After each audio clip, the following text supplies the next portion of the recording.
Next one? Ouais. Euh, le, Ah, Shoka le Kick. prochain est une perle. Pour moi, en tout cas, je trouve que c'est vraiment super bien pensé. Euh, un peu dans cette optique de bug bounty et de trucs où tu tombes sur une tech assez utilisée ou assez connue. Bah là, en fait, Chocapic est parti du constat que, en général, quand tu tombes sur un WordPress, le premier truc que tu fais quand tu veux trouver des vulnérabilités, c'est que tu lances ton WP scan avec une API token ou un truc comme ça. Et normalement, tu laisses le bousin tourner et le WP scan commence à faire un peu du brute force ou pas en fonction de comment tu l'as configuré, etc. Sauf que bah des fois t'as pas forcément le luxe de pouvoir te permettre de taper un peu de façon aussi Fort. bruyante. Ouais. Et, et il a regardé en fait un peu ce qui était possible de faire. Et il s'est rendu compte qu'en fait que WordPress pardon, par défaut, quand tu installes tes plugins, tu as la possibilité en fait de hook l'installation et de déclarer des routes spécifiques pour les Les API. XML RPC? Ouais, et en fait, Mhm. le truc, c'est que quand tu installes un plugin, il va créer automatiquement, il va déclarer automatiquement les REST API et il y a moyen en fait de query justement si la REST route en question existe ou pas. Ce qui veut dire que, et ça c'est pas du tout trop bruyant, dans le sens où tu peux juste dire ok donne-moi tes REST routes et voilà mes 900 plugins dont je connais les REST routes en question et de faire un match là-dessus pour vérifier si les plugins sont là ou pas. Et ça veut dire que, tu réduis le nombre de queries, en fait, de requêtes qui sont faites au serveur, Drastiquement, donc ouais. tu restes super stealthy, ou en tout cas beaucoup plus intéressant. Tu sais exactement ce que tu cherches, donc tu as vraiment un gain de vitesse par rapport au reste. Donc tu peux en plus multithread le scan, etc. Le fait que tu connaisses le plugin, bah, tu as juste à tenir en fait un état des lieux des versions et des vulnérabilités, ce que StackPack et PackStack, pardon, PatchStack et les autres WordFence permettent de faire très facilement. Et donc, on arrive en fait à un truc où très rapidement, comparé à un WP Scan full brute force, full liste-moi tout ce que tu connais, etc. Bah, t'as un truc en fait où il va te lister déjà la version quand tu vas réussir à la déterminer et pouvoir te dire si t'as une CVE potentielle ou pas, quoi. Et, la logique utilisée est... alors, il a fait une mise à jour a priori, parce que quand moi je l'avais testé, en tout cas quand j'ai download, c'était 900 plugins. Donc Mhm. il a cravaché un peu en mode automatisé derrière pour récupérer un peu les fingerprints des plugins. Ce qui veut dire que voilà, c'est encore plus intéressant, quoi. Ça régale. En Go, donc récupérable en statique si besoin, pour le mettre dans la VM chiffrée. C'est ça. Ça régale. Mais ouais. Non, en vrai, ça me fait trop plaisir de présenter, donc, que tu présentes celui-là ce soir, parce que c'est un petit gars bien sympa qui se donne beaucoup, fait créer plein d'outils, essaie de documenter un maximum son travail. Et c'est aussi celui qui prend le temps de régulièrement prendre les CVE, RCE, SQLI, etc. qu'on a sur SPIP pour aller les mettre dans Metasploit. Ah, Not c'est all un bon gars. heroes wear capes. Donc, Ah oui, ouais, c'est trop cool. clairement un Shokakick, tu régales. unsung hero, donc ouais, clairement. Exactement. Non, ça fait plaisir. Non, Puis non, s'il le trouve en clairement, stream, ça lui fera plaisir de voir ça ici. Oui. non, je relisais un peu parce que je t'ai dit, moi quand je l'ai vu quand j'ai downloadé le truc la première fois, c'était déjà à 900, donc je regardais s'il a pas rajouté des trucs parce que ça serait encore mieux. Mais ouais, c'est cool. Mm. Reste à trouver la route REST qui arrive à lister toutes les autres routes REST. Ouais. Une route pour les leaks toutes. Et dans le pawn les réunir. Oh là là, c'est beau. Ça fait le chip. Mm. Euh, alors là, j'ai pris, qu'est-ce que j'ai fait? J'ai fait, ah oui, Source Mapper. Pareil un peu dans cette optique de client side, un peu quand tu arrives sur un site ou une application un peu web. Euh, on va dire que tout ce qui est application moderne maintenant se base très fortement sur des bundlers et des packers, etc. En général, React, etc.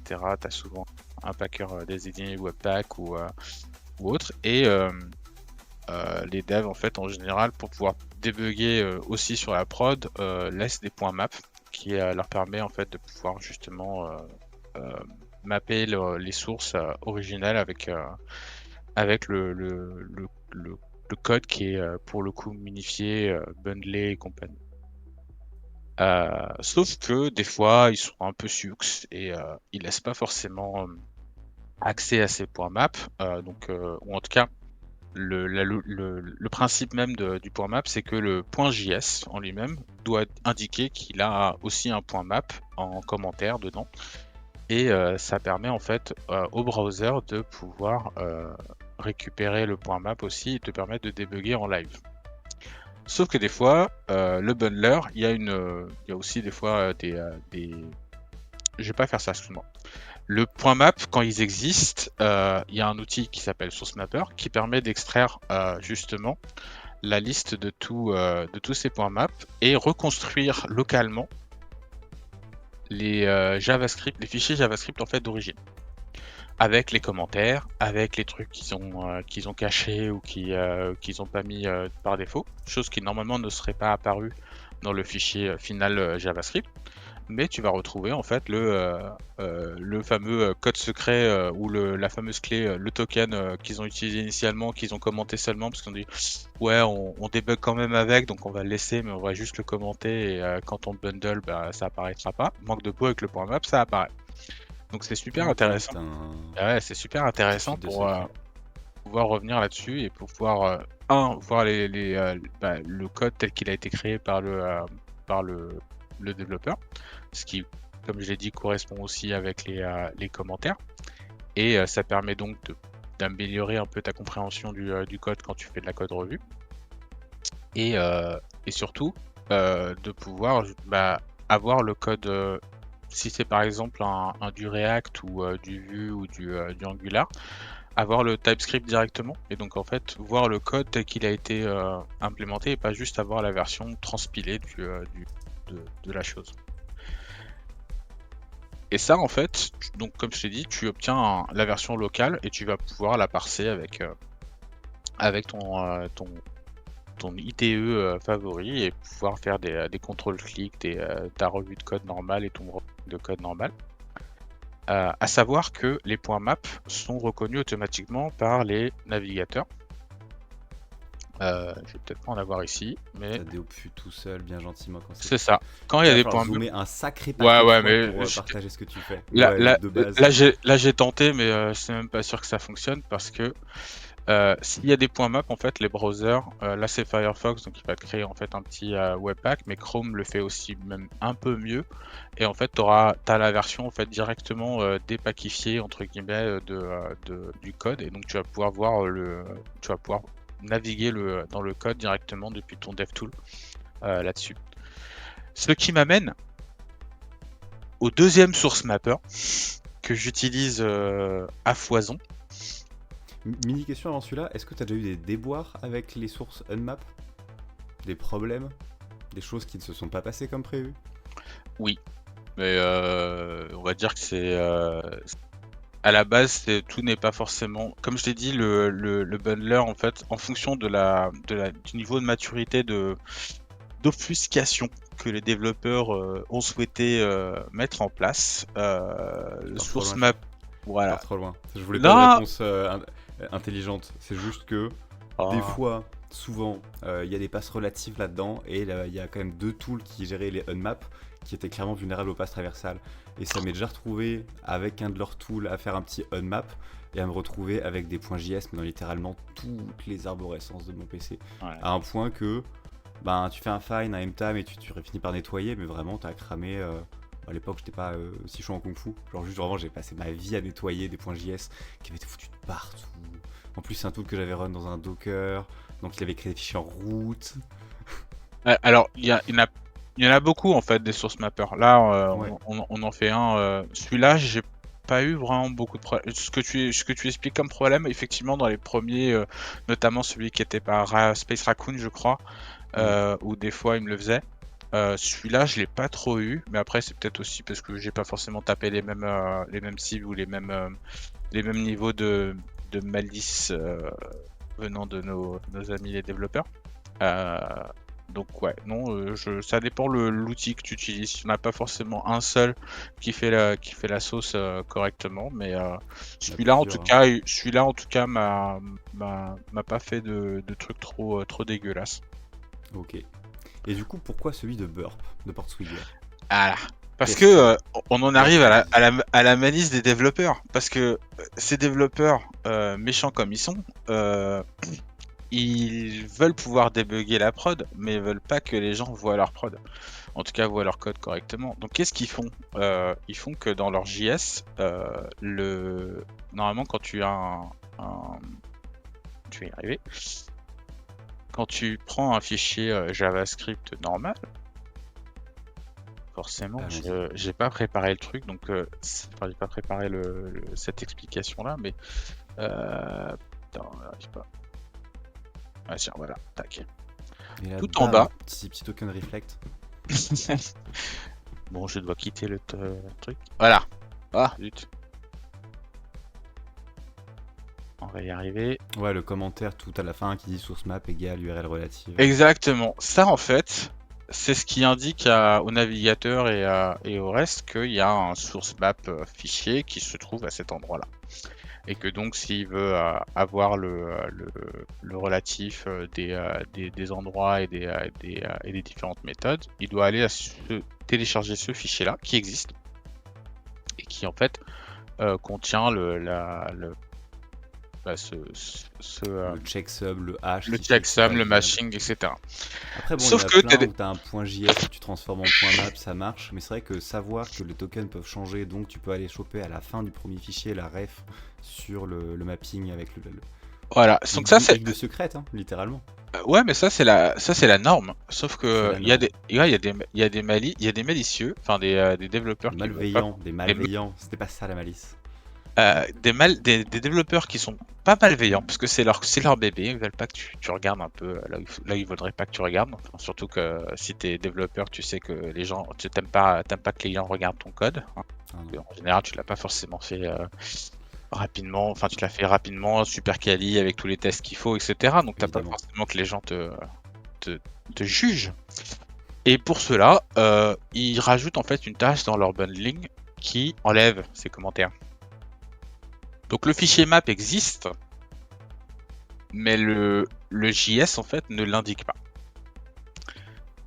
Et donc quand tu te retrouves devant une page comme ça, il n'y a pas le map, et donc ton navigateur en fait il te dit ah désolé, voilà tu bouffes ton obfuscated version et débrouille-toi. Et c'est là en fait, Cependant, c'est pas gentil, hein. Donc résultat, l'extension Burp qui est là permet en fait tout simplement euh, de dire en fait on va quand même tenter et on va quand même rajouter le point map à la fin et faire en sorte en fait t'as plusieurs inputs pour pouvoir déclarer un source map. T'as aussi un header qui marche en fait avec les dernières versions de browser. Et donc en fait cette extension va rajouter en fait ce qu'il faut pour man in the middle entre guillemets ta request, ta response avant qu'elle arrive sur ton browser pour enrichir en fait ton JS avec les informations du point map. Si ah tu veux waouh, dire c'est même pas t'envoies une requête et ça va essayer de faire de l'auto-repeat en ajoutant non point non mi, non, en ajoutant point map. c'est dans le Ça, proxy. ça C'est nettoie dans le juste ta proxy. réponse en fait, ça fait une petite blague à tes DevTools pour te faire tomber en marche, quoi. C'est ça. Et c'est juste excellent parce que des fois tu te retrouves quand tu lis le truc sans le burp, tu vois que tu vas galérer et quand tu lances le burp en fait tu vois le truc popper enfin le node le nœud apparaître dans le debugger et tu fais ah génial. Et donc voilà, j'y ai ajouté les deux côte à côte parce que je pense qu'ils fonctionnent bien ensemble dans le sens où tu vas pouvoir aller taper directement si c'est vraiment une grosse base de code, aller plutôt faire ça sur du local et donc aller pull l'arbre entier de source map, etc. Et pour un peu du ad hoc ou du live de l'exploration un peu en direct on the fly à la volée. Avoir la petite extension Burp qui va bien, qui permet en fait de d'effleurer le truc un peu à la volée et, comme tu l'explores. Et l'un n'empêche pas l'autre, et c'est ça que je trouve intéressant avec les deux. De toute façon, ça propose un gain de temps. C'est vrai qu'on pourrait toujours tester, trouver le point map manuellement ou avec du WorldList, de l'auto-repeat, des lambda, des bambdas, ce que vous voulez. Et derrière, faire un coup de match and replace pour automodifier la réponse. C'est juste le côté clic-clic. J'ai pratique. Exactement. Burp et son écosystème. Ouais. Fort bien. Après, je peux te renvoyer. Qu'est-ce que... Quoique, Ouais, je peux en faire quelques-uns. Vas-y. Ouais, je peux juste finir sur celui-là au pire. Qui est la petite dernière perle. Enfin, dernière, pas si. Encore une fois, la watchlist de notre ami Laluka étant très très récente et très mise à jour. Le Dome Explorer a été posté il n'y a pas si longtemps que ça, novembre 4 2024. Attends, entre-temps, on a eu Mizu, hein, quand même, qui est venu Oui, montrer en oui, parler. c'est vrai. Bien sûr, C'est vrai, je c'est vais pas vrai. parler des articles avant le. C'est vrai, c'est vrai. Mais pour le coup, c'est pour ça que je vais pas Quand aller. même, chef. Ouais. Dis-moi un petit peu, parce que vraiment là, c'est screenshot dans screen share. Mais c'est pour ça que je vais pas tout non plus m'attarder dessus, parce qu'il y a eu quand même la masterclass de Mizu qui était là-dessus. Mais je trouvais la news assez intéressante, et encore une fois dans ce côté client-side où ça devient super intéressant, c'est pouvoir justement vérifier avec une interface un peu très bien faite les différents trucs que tu vas pouvoir utiliser ou casser dans le DOM pour pouvoir l'exploiter pour des bounties ou pour un flag. J'ai une très belle bêtise à faire. Tiens le truc, 30 secondes, j'ai une très belle bêtise à faire. Vas-y. Alors, le principe même du DOM Explorer que j'ai lancé ici, c'est tout simplement avoir une partie d'HTML qu'on voudrait tester ou qu'on veut vérifier que on peut pas faire des choses dégueulasses avec, et le soumettre un peu à la cyberchef à différents trucs. On peut ajouter des... T'es vraiment parti ou... Non, on n'est pas parti. Non, je suis revenu à l'instant, t'inquiète. On peut ajouter en fait des converteurs, des convertisseurs en fait directement. On peut s'amuser à changer des inner, etc. Et donc tout ça en fait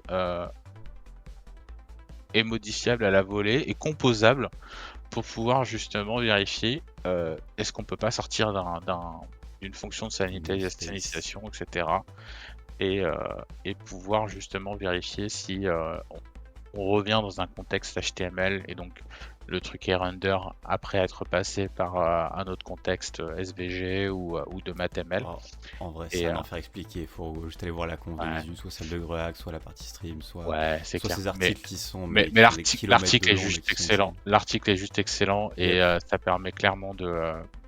Si vous n'êtes pas si vous ne connaissez pas les mutations. Non, fan c'est bien, mais si en tout cas les MXSS sont pas forcément très connus de vous, c'est l'outil maintenant je dirais carrément indétournable pour pouvoir tester un peu tout ce qui est mutation XSS, parce que justement il est tellement flexible et composable que tu peux faire ce que tu veux avec ils ont créé la base, et derrière tu as juste à rajouter des trucs On est d'accord que l'outil est trop bien. Ah, il est génial.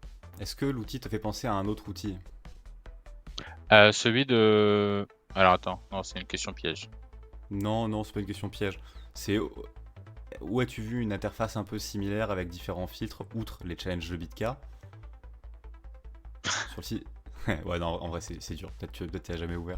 Les dojos d'Yasuyak, c'est globalement, ils bossent beaucoup sur le front, sur cet outil-là, sur d'autres outils qui permettent de faire de la visualisation, modification, du pipelining, du payload, des choses comme ça. Et ça régale. Et du coup, la bêtise que je voulais faire tout à l'heure. Bitka, mon petit, j'ai ton pull. Viens chercher à la maison ton pull. Il est là, il t'attend. Ça fait quelques mois. Viens, Bitka. On fera des hot ones, on mangera des sauces piquantes. Merde, j'ai encore dit hot ones. On fera des mac and spice. Terrible, putain. C'est des bon. Yo Gelu, merci beaucoup. Et on a un petit retour de Sika par rapport à l'article de tout à l'heure qui disait: alors, ça arrive que Quand certains chunks Webpack n'apparaissent pas dans les sources lorsqu'on navigue sur la feature en question, c'est pour ça que j'essaie de faire une extension pour trouver et autoload un peu en brute force ces chunks. Relativement similaire, en vrai, go piocher un peu ce qu'il y a à prendre dans l'extension Burp, voire cross-porter en paire dans l'extension si toi tu trouves des tricks en plus. Et il y a les source maps dans les chunks loadés dans le browser. À ce moment-là, tu peux extraire vraiment tout le code avec les jolies surprises, des passes API planquées. Ouais, non, mais les classiques, ils vont pas faire un front user et un front admin, ils font un front tout. Tu changes un flag, tu cliques les boutons et si les ACL sont éclatés, on se met bien derrière. Jeswell? Oui. C'est quoi? Je l'ai pas. JS Weasel, c'est. JS Weasel? Ouais. C'est un outil de. Il fait Static Analyzer et Dynamic Analyzer de JavaScript, mais. Il te fait un peu d'obvious passage, un peu de. Ouais, mais Pourquoi ça marche pas? Est-ce que j'ai cassé? C'est moi qui sais plus taper JS Weasel. Ouais, là. En gros, t'as 10 000 lignes de JavaScript.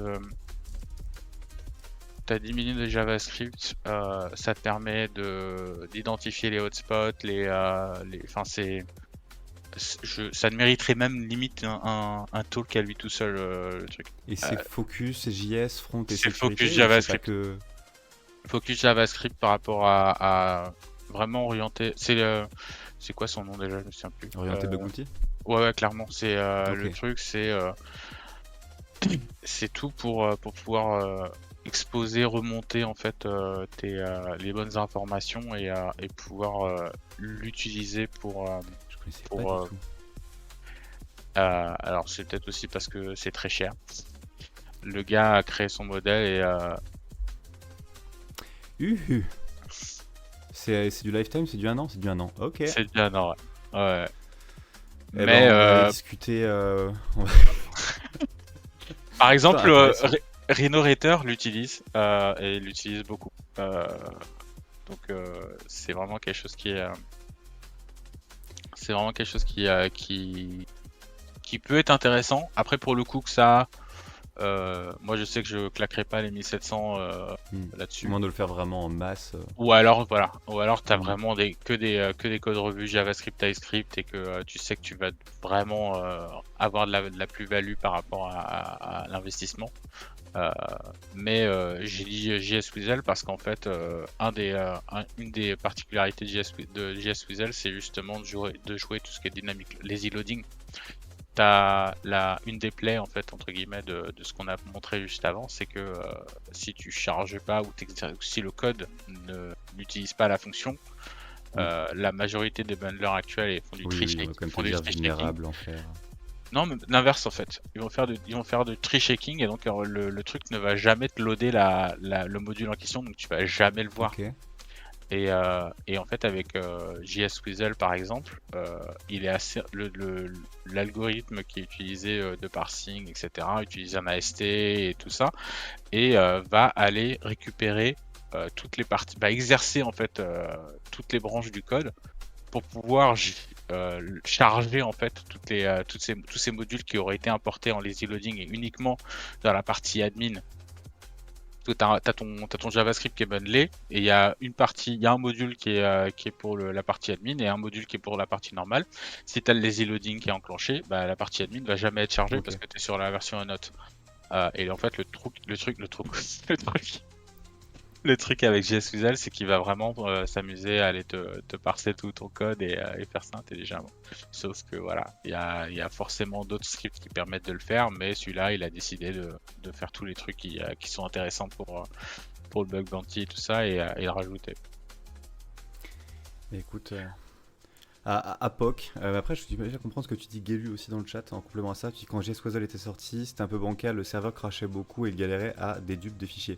Tu avais JS Weasel en payant ou Ouais, non, c'était en free. Il était en trial. Il était en trial. Ouais, il était en trial au début. Ouais, faire.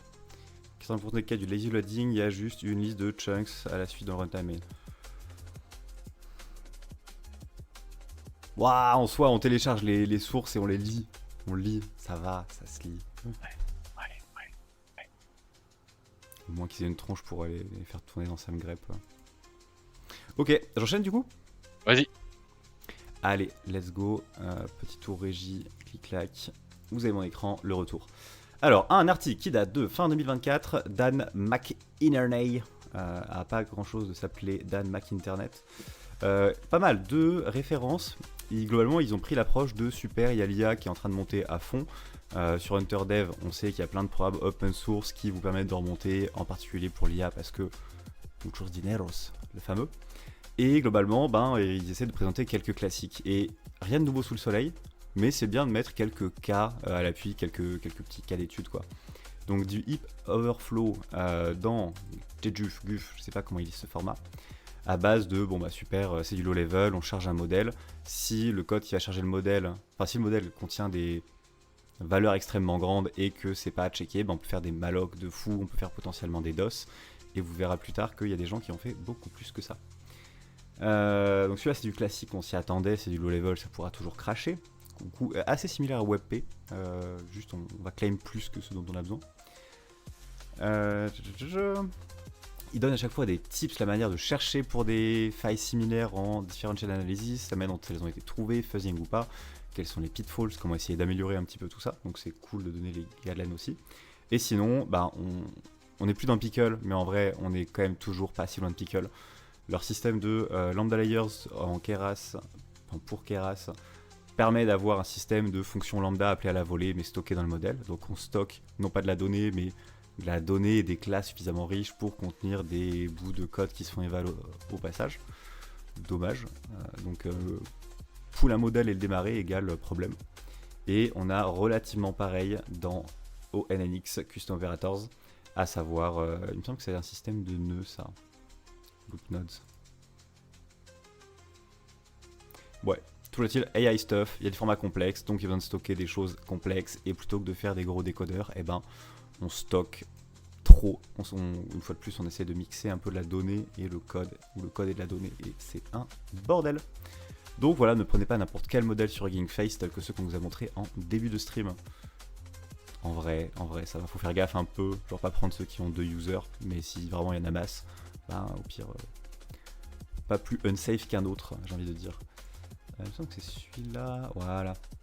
Le petit heap overflow dont on a parlé tout à l'heure, je sais pas si c'est exactement celui-là ou un similaire, mais il se trouve qu'il y a un fou qui s'amusait à se dire, il y a un heap overflow, on va quand même pas partir sans weaponize, ce serait dommage. Et du coup, il en weaponize.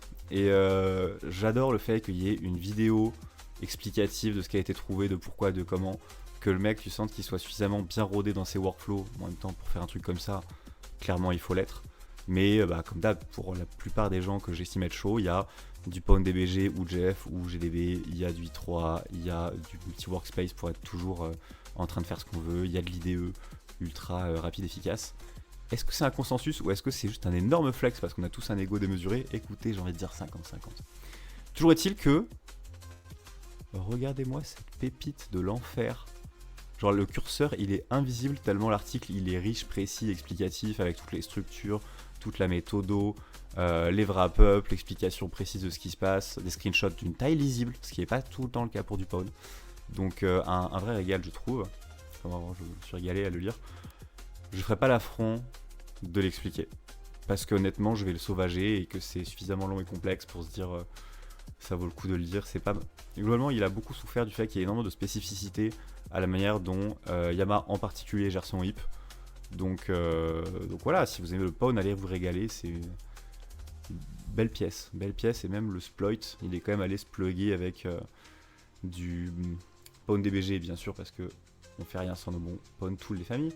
Mais avec un système de RPC distant avec un petit peu de protobuf, etc. Protobuf ? Non, pas protobuf, je confonds avec un autre article qui vient tout à l'heure. Juste du RPC pack. Donc bref, une personne plutôt motivée. Et c'est beau, je trouve. Alors qu'est-ce que ça dit le chat défile beaucoup plus vite que je ne peux le lire. Ta backlog, tu veux faire un petit récap? T'es mute. Guélu mentionnait quelques petites questions par rapport au JS Weasel, mais ouais. Le truc le plus notable est que Mizu a écrit un très bon article un bug vieux de 18 ans sur le bug de Firefox, j'imagine. Je voulais en parler, mais j'ai pas eu le temps de le lire. C'est le seul article de toute la série où je me suis dit, il est trop long, je n'ai pas envie Ouais, de le lire en direct sur la fin parce que galère. Donc, il était il est gros. prévu, il est dans la besace. Et Quand si il je est dis dans pas la de, besace. si je dis pas de bêtises, il y a le Poon CTF qui a aussi un truc qui s'appelle 18 ans, vieux de 18 ans, donc à mon avis c'est peut-être relié aussi. J'ai menti, il y a ces 2 articles-là que j'ai remis, celui de Mizu et celui d'Ac Fresco, qui est bien sympa sur du solar pawning, mais pas le temps de tout préparer. Enfin, pas envie de mettre trop, parce que vraiment, on va jamais mettre un bon 2h30, 3h. Ça va déjà tabasser. Mais bon, ça viendra. Ou alors, on le réinvite, comme ça, il peut en parler mieux que quiconque. Petit retour sur un article pareil qui date de quasi fin 2024. De Ledger, que j'avais déjà reporté d'une veille techno passée parce qu'on était déjà en train de dépasser. Mon dieu, on veut trop en faire. L'idée, c'est que Argo CD, petit système, un peu comme les pipelines GitLab, sauf que là, il faut vous dire que c'est des pipelines spécialisés pour maintenir votre infra via de l'infra as code dans un état donné. Globalement, vous allez, c'est du GitOps DevOps. Vous avez un système de CI qui va avoir des beaux graphes et tout joli, qu'on va plugger sur regarder les derniers commits Git sur une branche en particulier, regarder les dernières releases d'un Helm, regarder les dernières releases d'une image d'un container, quelque chose, et on va pouvoir demander de faire des auto-migrations ou d'appliquer un state actuel pour déployer une prod. Ce qui est souvent fait, c'est un GitLab qui fait du Terraform, genre un worker GitLab en SaaS, qui va aller lui faire un peu de Terraform pour aller déployer une infra qui va à son tour déployer ses workers GitLab pour payer un peu moins cher, et tout le reste qui va déployer dans l'infra de contrôle un Argo qui lui va déployer les autres sous-infra. Ça fait des très très beaux montages, des très beaux châteaux de cartes. L'outil est relativement récent, en tout cas il a vraiment gagné en popularité récemment avec tout le reste, toute la partie Cloud native et tout. Bon, ça fait un moment mais ça continue à avancer. Et globalement ils ont fait une petite bible côté Ledger sur tout ce qui peut mal se passer en termes de misconfig, le fait que vu qu'il y a du debug et des apply à faire, il y a un back mais il y a moyen d'avoir un accès. C'est un logiciel qui, by design, est là pour aller exécuter des commandes en arrière-plan, quoi. Donc, pas mal de scénarios où, en fonction des droits présents, il explique ça assez bien, mais en fonction des différents droits présents qui souvent sont dans le config map parce qu'on est déjà dans l'univers merveilleux de Cube, suivant les rôles qu'on a, voilà quel type d'attaque on va pouvoir faire, à savoir aller lire des secrets, aller déclencher des CI, aller s'octroyer des droits à différents endroits. Le fameux dans Kubernetes, vos secrets ne sont pas des secrets, c'est jamais que des fichiers à plat, sauf plugin un peu custom pour aller manager tout ça. Donc c'est un beau bordel. Qu'est-ce qu'il y avait? Système de clés mal géré. Je sais pas si je vais passer sur les différentes misconfig en détail. Juste, c'est sympa si vous ne connaissez pas l'outil d'aller faire un tour, parce que on sait que si un attaquant est présent dans votre GitLab ou dans votre Argo CD, dans les deux cas, il y a beaucoup d'influence de l'un sur l'autre. Dans tous les cas, c'est game over très vite. Mais il y a plein de misconfig à faire à ne pas faire. Il y a plein de configs à checker pour ne pas avoir de misconfig et ne pas faire en sorte qu'il n'en arrive pas là. Ces phrases sont trop longues et compliquées. Petite bible également, on a eu une bible du coup, t'allais dire? Je savais pas si c'était non, c'était pas eux. Parce qu'en fait, il y avait un autre article aussi sur Argo CD où les gars avaient carrément filé en fait un petit tool de scanner que tu pouvais instancier sur un pod à toi. Et le truc allait checker, vérifier si les configs en fait étaient éclatés ou pas, quoi. Ouais, non, c'était pas celui-là. Ouais, dommage. Mais en effet, il doit y avoir des outils pour checker ce genre de config. Bon, après, c'est jamais que du YAML, hein, et les règles pourraient aussi être portées. Oui, clairement. Clairement. Après, bon, quel point de vue on prend? Ça me fait penser un petit peu à Octoscan de Hugo, de Synactive. À savoir, on pourrait scanner les... Non, tu me diras, il scanne directement les fichiers. Il a fait quand même un système d'attempt un peu automatisé pour aller claim des actions GitHub, mais il se base aussi sur les fichiers. Ouais, should have been YAML scan. Alors, on enchaîne sur une petite bible à nouveau posée. Désolé. On enchaîne sur une autre petite bible posée par Yasuyak, à savoir un gros guide sur les XSS. On a tous vu 15 000 labs sur les XSS, pourquoi, comment, en long, en large, en travers, mais souvent il y a certains aspects qui sont vus un peu rapidement ou un peu y a des trucs qui sont un peu redire. Ils ont sorti une masterclass. Je sais pas si c'est encore Brumens qui est à fond sur les articles ou si c'est l'équipe au complet qui se met dessus à chaque fois. À minima pour le peer review, je pense. Mais franchement, petite intro, les Reflected, les Stored, les DOM, les Blind, Mitigation. Bon, bien sûr, on pourrait rajouter les mutantes, les universal, les deep linked, etc., etc. Mais ça fait déjà une super entrée en la matière. Et est-ce que c'est là où j'avais kiffé? Bon, bien sûr, le petit passage de jeu à la fin, non, c'est pas là. Le schéma me régale toujours, parce que quand on débute, bah, c'est pas forcément trivial de savoir c'est quoi la suite, avoir de la vision sur, surtout quand on a les premiers tchals avec un browser headless. Ah mais attends, comment est-ce que ça se matérialise? Donc voilà, petite bible, comme d'hab, dès qu'ils sortent un article, ça régale. Je vais prendre le temps de remettre la musique qui s'est arrêtée. Ah, revient la musique. Je sais même pas si vous l'entendez la musique. Normalement, j'ai essayé de faire en sorte que ce soit moins buggé qu'avant, à savoir, moi je l'avais trop fort et vous, joueuse pas. Et c'était chiant. Et normalement, c'est censé être partiellement fixe. Sika qui commande depuis tout à l'heure pour parler de trucs front-end et tout, les webpacks. On va te faire flex. Déjà, il a revive son site. J'aimerais vraiment que la musique commence par contre, sinon c'est triste. Ok, la musique arrive. Non, attends, excusez-moi, je fais le mec qui râle, mais je tombe que sur musique un peu trop molle par rapport à ce que je veux. Moi, j'entends du piano au fond. Là. Ouais, il y a ça, mais c'est pas assez. Cloak. Toujours pas. 10. Ouh, ça va m'embêter. Système de Discord qui parse les messages à moitié. Allez, ça devrait changer soon. Skip. Ok. What is a RCE after all? Just pieces of puzzle put together. Puzzle, moi j'appelle ça le tricot, mais la définition me va très bien.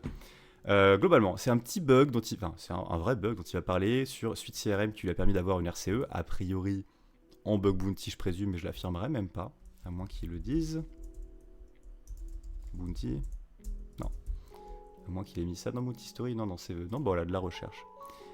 Et ce qui est super cool, c'est que, comme il le dit lui-même, il va parler d'un file upload, mais qui n'est pas un file upload si traditionnel que ça. C'est un file upload gaulerie avec voilà, le petit truc de croustillant qui est sympa.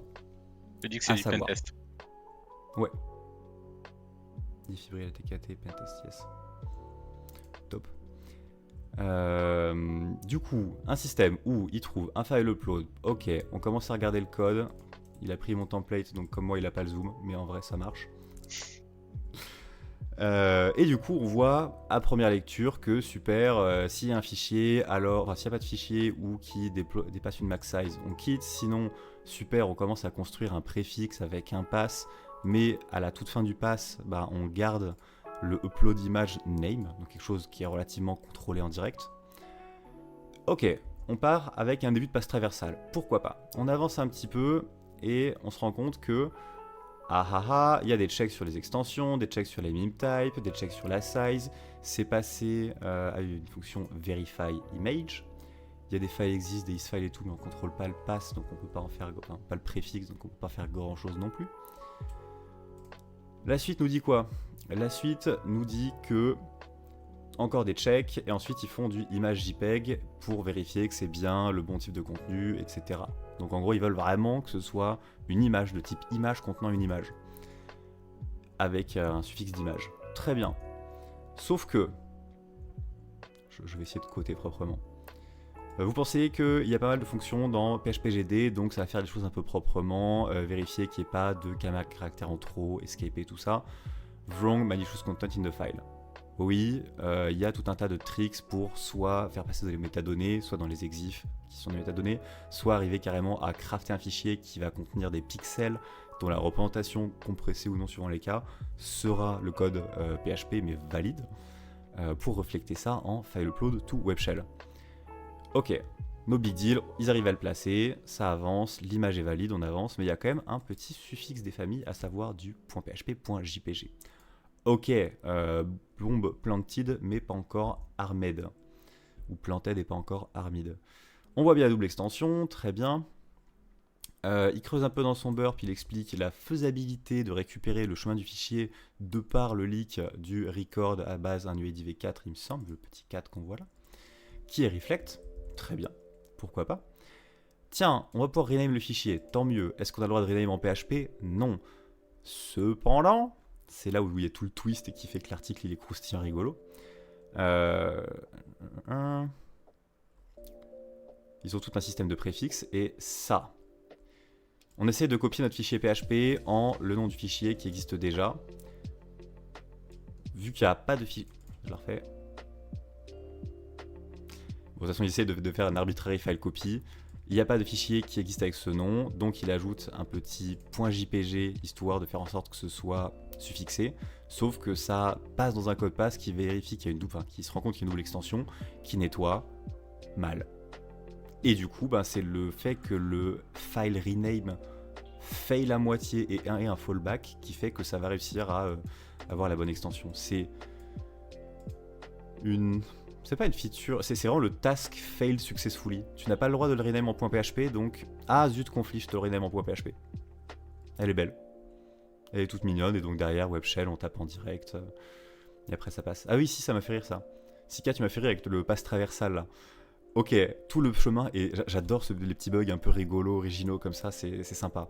Mais, avec un pass traversal, vraiment il le marque ici en zoomant, on a le request de wizard qui est affecté dans wizard, et juste derrière, on a le require once. Si on peut require n'importe quel type de fichier .php sur le file system, ça en fait de la surface d'attaque quand même. Genre vraiment, surtout que si on a un fichier qui a un peu du contenu et de l'instanciation derrière, bon, de toute façon on aurait déjà gagné avec les require. Il y a moyen de faire des trucs rigolos. Je pense même que... Bon, non, en vrai, il y a plein de scénarios, mais je pense que tu les connais aussi parce que tu as bien rodé PHP. Ouais, là Et c'était le le petit temps. ID, le petit shell. Comment? C'était le temps qui était. Il avait plus beaucoup de temps dans son pentest, c'est pour ça qu'il a pas creusé. Ah ouais. Bah après, il a pas creusé. RCE, hein. Shell sinon rien.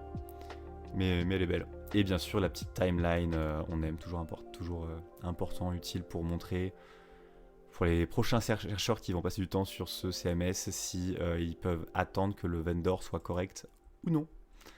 Et là, c'était quoi? Mars, avril, mai, juin. Pas mal. Ouais, propre. Remédiation, patch, tout ça. 10 CVE à la fin quand même. Bravo. Ça fait plaisir. Alors ça, je me doutais que ça existait, mais ça m'a quand même pas mal matrixé. Je savais qu'il y avait... Enfin, on se doute qu'il y a 10 CVE à la fin quand même. Oui, voilà, pas le temps, mais 10 CVE quand même. Article 2, Broodcat, sur le fait de pouvoir récupérer un email d'une chaîne YouTube de manière automatisée à coup sûr. C'est pas mal en termes d'OSINT, c'est assez agressif pour aller choper des emails avec des chaînes qui ont potentiellement beaucoup d'abonnés, essayer de faire de l'exploitation de masse, etc. Et bien sûr, Google, comme les boîtes d'OSINT, comme les threat actors, sont intéressés par ce genre de bug. Threat actor peut-être un poil moins, puisqu'il doit avoir d'autres manières de le faire, mais bon. Bon, faites pas ça sur moi, hein. Le mien il est dans le CV, de toute façon sur LinkedIn, il n'y a pas de problème. On n'en est pas là pour l'OPSEC. Cependant, pour ceux qui ont l'OPSEC, ça pourrait les embêter, et ce qui est intéressant, c'est le write-up. Le write-up qui explique en fait qu'il y a tout un système pour avoir une façade et ne pas donner les ID de tout le monde ou les mails de tout le monde. Il y a ce qu'ils appellent le Gaia ID, qui est utilisé au sein genre Google Wide, qui est censé être obfusqué, comprendre chiffré, j'espère, avant d'être passé dans le front-end. Donc dans le front-end, on sait que vous êtes A. Dans le back-end, on va pouvoir déchiffrer ça, savoir que vous êtes A' et que vous avez les comptes 1, 2, 3, 4. Mais on n'est pas censé pouvoir faire la correspondance entre les deux. Et ils ont fait un petit peu de tour, un petit peu de grep, de recherche dans la doc pour se rendre compte que tiens, quand on bloque un user, il y avait moyen d'avoir des informations qui sortent, en particulier. Dans Megaprime, il y avait le Obfuscated Gaia ID. Ok. Il creuse un peu, il se rend compte que suivant les actions qu'il fait dans le front, à un moment, en faisant popper la bannière pour demander de report à un utilisateur, même pas le fait de le report, juste popper la bannière, il y a le Gaia ID qui était en non chiffré, enfin en non obfusqué comme ils disent, qui apparaissait dans le front pour que le clic du bouton prochain fasse le bon paramètre, bonne URL, tout ça. Un petit peu plus loin, un petit coup de proto-buff into JSON, histoire de pouvoir décoder cette ce plaisir, ce régal, ils se rendent compte que, en effet, il y a bien le Gaia ID qui apparaît ils le mettent en clair et ils se rendent compte qu'il y a des choses qui disparaissent. Donc ils trouvent un autre endpoint qui est une chaîne automatisée, auto-generated by YouTube. Donc un channel par topic parce que ils se disent, il y aura soit, excusez-moi, quand je gratte. Ils se disent que soit il n'y aura pas d'email, soit il y aura un email Google à base de comptes de service, donc on pourra vérifier que le bug est valide et qu'il n'affecte pas juste certains comptes. On a un bug, est-ce qu'on peut le spray ? A priori oui, parce qu'ils se rendent compte que en effet ils n'ont pas de Gaia ID non chiffré, ou ils ont le Gaia ID en clair du channel en question, qui n'est pas le leur. Donc là ils ont un petit début de bug, et ils continuent à creuser plus loin. Given a Gaia ID non obfusqué, est-ce qu'on arrive à récupérer le mail officiel ? Et a priori, ça, il y avait des gadgets dans le passé. Google a harden en essayant de développer la façade pour qu'on puisse plus récupérer ce genre d'infos. Mais ils se sont rendus compte qu'avec un enregistrement à partir d'un Google Pixel, il y avait moyen d'avoir une interface web pour aller choper les records passés, pour les utiliser, modifier, trimer, partager.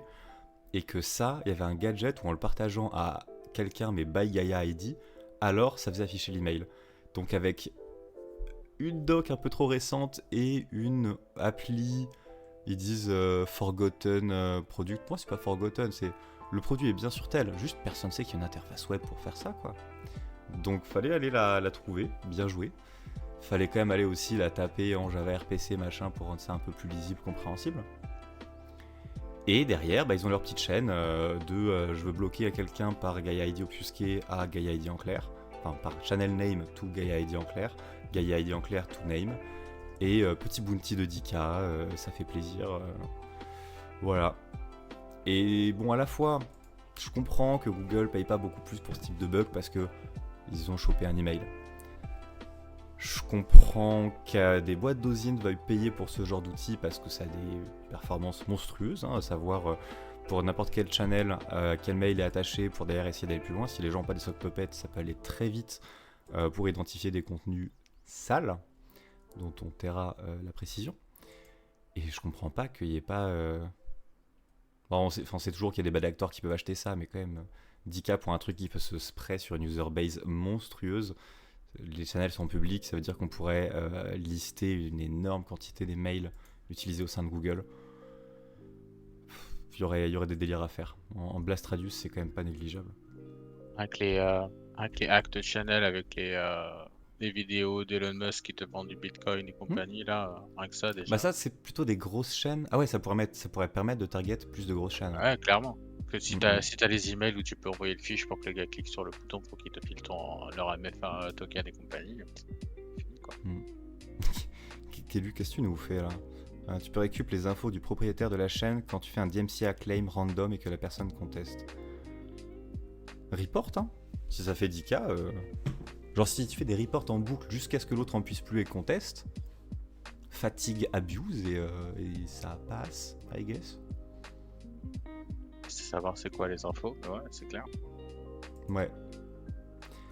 Mister, je t'avais parlé de faire une petite pause potentiellement, mais en fait, j'ai pas forcément envie ou besoin. Si toi t'as besoin, on se la fait avec plaisir. Sinon, on enchaîne ? On peut enchaîner. Allez, j'en fais encore. Attends, on a de l'exploit web. Non, ok, ça. J'en fais encore 2 et ensuite je parle dans mes articles un peu plus gaulerie que offensif.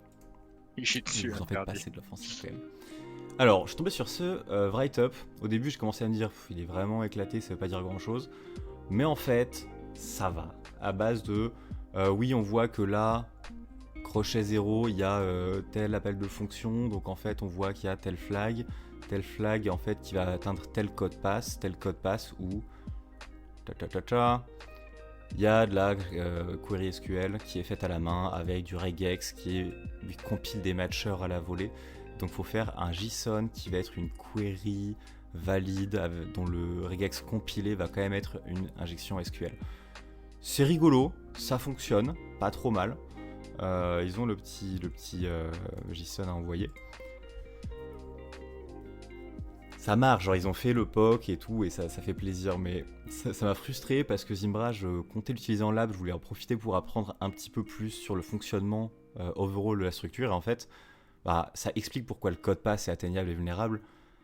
De là, expliquer les mécanismes, comment est-ce qu'on l'invoque, comment est-ce qu'on le reach, quel type de setup et tout, c'est... Je suis resté un petit peu sur ma faim. Mais, en creusant un peu, a priori, c'est bien du pré-haute. Donc, il y a des Zimbra relativement récents avec de la SQLi pré-haute récente également. Et aussi, le petit flex de fin m'a fait rire. Enfin, pas rire, c'est pas bien. Faut pas faire ça, mais ça m'a fait sourire. By the way, on l'avait il y a longtemps, mais on l'a pas report. Ok. Bon, en vrai, ça se fait. C'est rigolo, c'est un petit flex. C'est marrant. Mais pareil, Zimbra 10 SQL Injection, en fait, en creusant, on se rend compte que c'est sur des Zimbra serveurs, je sais plus quoi, de... C'était pas si... Pas ultra précis, quoi. C'est lequel qui disait ça un peu plus précisément? Voilà. C'est dans le composant Zimbra Sync Service de l'endpoint Zimbra collaboration. Donc prérequis ou config spécifique, aucune idée. On sait juste que SQLi non autante, quelque part. On a un JSON. Donc bon. Je pense que vu le peu de détails et le fait que ce soit l'unique POC et que ça donne pas tout, s'il y en a qui ont essayé de le sprayer un peu en bug bounty, supposer que des boîtes qui payent envie d'exposer un Zimbra, ça devrait pouvoir encore passer pas trop mal, je pense. Et celui-là, c'est du storytelling très très rigolo, je trouve. Mais ça reste quand même de l'offensif. C'est pas encore les articles rigolo plus. À savoir, quelqu'un qui prend le pari de... il a toujours dit oui, mais on pourrait, via une réponse de Stack Overflow qui a été mise trop en avant, sans qu'il y ait de conseils de sécu dessus, ou sans qu'il y ait de préoccupation de sécu, ça pourrait faire des failles. Ok, oui, en effet. Et donc, il part du postulat de le candidat parfait, il faudrait quelque chose que, pour pouvoir s'inspirer d'une faille Stack Overflow et chercher sur internet si c'est vul, pour que ça fonctionne, il faudrait que trouver un topic avec vraiment peu, avec une feature qui pourrait vraiment permettre de l'attaque exposée sur le web, quelque chose qui est bien exposé et potentiellement sketchy, qui soit implémenté en relativement peu de code pour que ce soit pas une librairie à installer et que ce soit géré, update, patché et tout ça, mais qu'il faudrait que également ce soit suffisamment de niche pour qu'il n'y ait pas beaucoup de gens, en particulier de security folk, qui viennent review ce bout de code ou cette réponse. Parce que bien sûr, si on a un truc sur de la NIE Framework, React, côté server-side rendering qui est mal configuré, c'est récent, il y a beaucoup d'utilisateurs, ça va faire du bruit. Il a trouvé une vieille feature, à savoir Logging with Game Center. Honnêtement, je sais même pas exactement trop quoi. Apparemment, c'est lié avec un vieux protocole Apple qui documentait ça pour pouvoir faire un espèce de SSO old school. Pourquoi pas. Ils expliquent les flux, les flows d'autant en tout cas. Système où on va recevoir une public key URL pour aller chercher la public key, pour vérifier la signature, pour ensuite déchiffrer un token avec le player ID, etc. Il y a un système de hash, de vérification, de hashMac et j'en passe. On ressemble vraiment à du OO, du OpenID ou... j'oublie, c'est quoi les flows PKCE quoi. Enfin, des bails d'autant de front-end, des flows classiques, où on sait qu'il faut pas fetch n'importe quelle URL, vérifier une clé, vérifier l'intégrité, hardcoder le domaine, ou en tout cas faire en sorte qu'il n'y ait pas beaucoup de contrôle pour pas aller choper n'importe quel sous-domaine. Et il y a des très bons chals sur RootMe. Allez faire les chals RootMe, sur les JWT. C'est littéralement same. Et du coup, Stack Overflow, il se tombait sur un gars qui disait ouais, il y a un minor flow, on vérifie pas le Apple Certificate, on s'en fout un peu. Oui, c'est pas vraiment si grave que ça de vérifier le certificat public. En plus, il y a OpenSSL, on s'en fout un peu. Faudrait peut-être checker le certificat, mais il n'y a que les paranos qui font ça. En vrai, OSEF. Ok. Bon, bah, du coup, ça veut dire qu'ils ont pas non plus voulu checker l'URL. Ils checkaient vaguement qu'il y avait du HTTPS, mais et encore. Ils ont checké un peu le domaine pour que ce soit du apple.com, mais sous-domaine a priori autorisé, ou en tout cas qui aurait dû ou mais qui était mal filtré. Et donc voilà, ils commencent à regarder un petit peu ce qu'il y a. C'était quoi Information of Missing Step 4 ? Ouais, voilà, minor flow pour que les gens se disent ça vaut pas le coup de retravailler le code, juste copy-call, work done, terminé. Et vas-y, qui montre un petit peu le code. On a le superbe ends with. Je sais même pas s'ils le mettent. Mais la manière dont ils comparent les locations, c'est pas du tout le bon type de parsing, le bon type d'objet. Ils font encore de la magie avec des strings et des chaînes de caractères alors que ça devrait être des objets parsés avec des vrais built-in du langage. Ce qu'ils ne font pas. Pareil, hein, vérifier que c'est du HTTPS. Parts 1 de find. Si, ils ont quand même parsé. Ils ont quand même parsé, ils vérifient que c'est du HTTPS, mais ils vérifient pas suffisamment bien le domaine. Et du coup, on se retrouve dans un cas avec leurs différents checks où, peu importe les checks qu'ils ont mis, on peut sans trop de pression mettre un petit endswithapple.com et ça passera sans pression. Et on peut générer soi-même du HTTPS, donc c'est un non-problème. Ça avance un peu, il se met à tester, il se met à chercher via Shodan certains serveurs qui vont avoir le problème. Il se fait un petit handler, donc lui son handler c'est du PHP qui va loguer les choses. Ça aurait été un netcat en écoute en permanence, mais pourquoi pas. C'est vrai qu'on n'a pas eu assez de problèmes avec PHP dernièrement. Donc voilà, il donne sa petite URL craftée pour aller balancer à quelques serveurs Shodan, enfin quelques serveurs Game Center, login with Game Center exposés sur Shodan, et il se rend compte que suivant s'il met une URL qui contient ou non le end with Apple ou autre chose, il arrive à récupérer, à avoir des callbacks quoi. Donc le vieux code éclaté de Stack Overflow, tout le monde dit qu'on le copie et puis on le copie. Et tout le monde dit qu'on l'améliore et on l'améliore pas forcément. Donc il se l'est dit, je me suis arrêté là, mais on aurait juste pu faire la fin, à savoir si chiffrer signer la suite de l'échange pour pouvoir s'authentifier, faire soit du hot takeover, soit d'autres failles un peu plus loin. Et ce qui est intéressant, donc à la fois le petit storytelling de je me suis bougé, je suis allé chercher le parfait candidat, j'ai fait un peu d'enum Shodan, je suis allé tester, trouver un oracle pour voir si c'était vu une asset mix config ou pas, etc. Bon, je pense qu'ils n'ont pas checké qu'un seul serveur, qu'ils n'ont pas checké un bon paquet pour vérifier comment ça se passait. In fine, ils en ont trouvé un, GG. In fine V2, je pense que d'une certaine manière, on devrait pouvoir marquer les posts qui sont liés à la sécurité pour les distinguer d'un chat habituel. Et globalement, l'idée qui est avancée, c'est on devrait avoir un système où quand on va copier-coller du code, vraiment le fait d'avoir un hook sur Stack Overflow sur le copier, sur le CTRL-C, ou le command C, nous ne sommes pas anti-Mac ici, pouvoir hooker ce type d'event et mettre de force les gens dans une security list pour les posts Stack Overflow pour que si quelqu'un finit par dire attention c'est vulné, gros danger, au hasard quelqu'un qui a copié une conf log4j, il puisse être directement alerté de attention, il y a eu une faille trouvée dans ce code là, donc notify by email. C'est rigolo. Au début je me suis dit ouais mais de toute façon en vrai c'est triste mais Stack Overflow ils sont en train de prendre tarif parce que ChatGPT, Cursor et compagnie, genre vraiment tarif. Mais est-ce qu'on ne devrait pas faire ça? Un système où dès que tu copie-colles du code ou des prompts de ChatGPT, ouais, ils vont pas s'auto-réanalyser les prompts en boucle. Mais bon, il y aurait peut-être un système de tracking d'où le code vient en petit canary pour... Bah non, la majorité des trucs, la paramètres, enfin tu t'imagines pas le nombre de OpenAI, ils sont en rate de réponse. Ils sont en rate de dataset, ils ont déjà pool internet entièrement, donc je veux dire la quantité massive de trucs à faire plus le check pour chaque match. Non.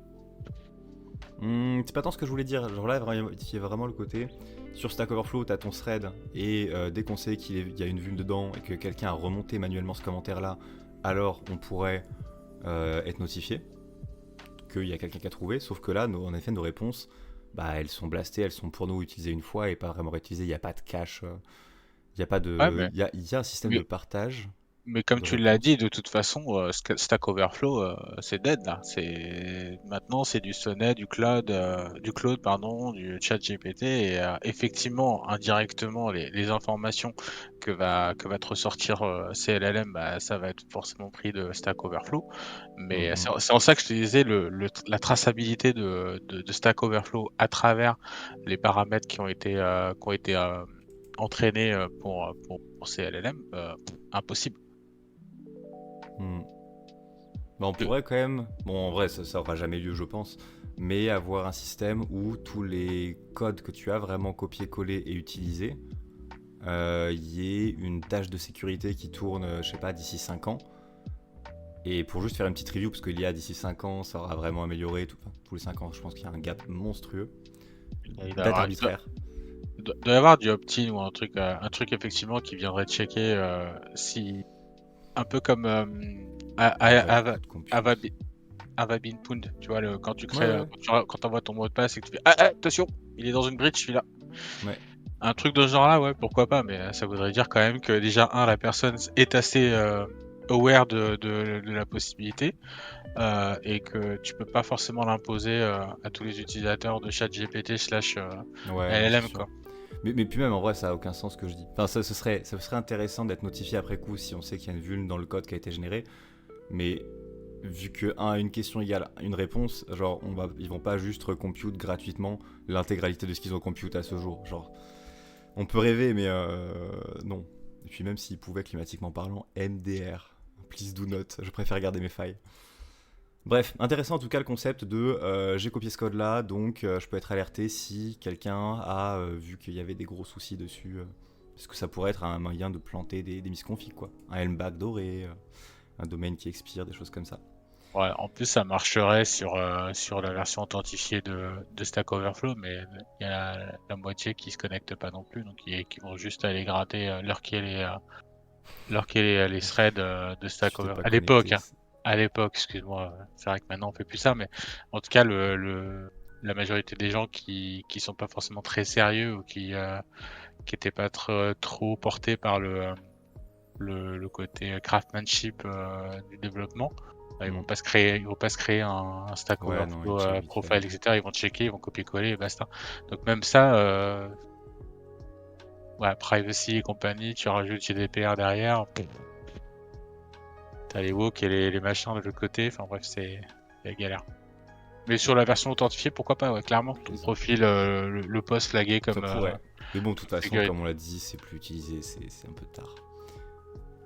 Erducom quand même qui nous en sort une belle, Layer 8 Supply Chain Injection. Ouais, l'utilisateur. Est-ce qu'on n'est pas tous des CI finalement? Ouais, ouais.